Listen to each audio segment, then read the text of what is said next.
Groupe E, Le Matin et Toast Production présente... Envers quoi? Ouais, bon, bah, calmos, hein. Clic à Brigitte, bonjour! Lorsqu'il s'agit d'éviter de signer une pétition sur la place du marché, notre espèce est passée maître en la matière. Et pourtant, ces enquiquineurs de pétitionnaires, armés d'un bic et vêtus d'habits de chanvre, essayent tant bien que mal de nous alerter sur un drame écologique muet, la disparition des espèces et l'accélération de ce phénomène. D'après le WWF, le rythme d'extinction serait 1000 à 11 000 fois plus rapide que le taux normal de disparition observé dans la nature, et tout ça à cause des activités de l'humanité. Dans 24 heures, près de 150 espèces supplémentaires auront disparu, des animaux en tout genre, mais également de nombreuses variétés de plantes ou de champignons.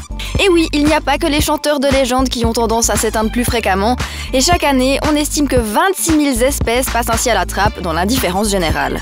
Selon l'Union internationale pour la conservation de la nature, un mammifère sur 4 est menacé de disparition dans un futur proche, de même qu'un oiseau sur 8 ou encore un conifère sur 4. Et comme tout est relatif, la disparition d'une espèce engendre un déséquilibre de l'écosystème et donc de nouvelles disparitions.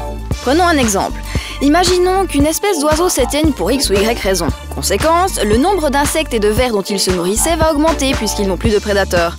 Ces vers et insectes doivent eux aussi manger et l'accroissement de leur nombre va probablement conduire à l'extinction d'autres espèces qui leur servent de nourriture, et ainsi de suite. Les raisons de ces disparitions accélérées sont multiples, mais presque toutes liées à l'activité de l'homme. La pollution, la destruction et la dégradation de l'habitat naturel, la surexploitation des ressources comme la pêche intensive, les monocultures ou le braconnage, les maladies, et pour finir, le réchauffement climatique qui engendre des changements de migration et de grosses perturbations de l'écosystème. Finalement, le réchauffement s'apparente peut-être à une grosse fièvre d'une planète qui lutte contre les microbes belliqueux que nous sommes.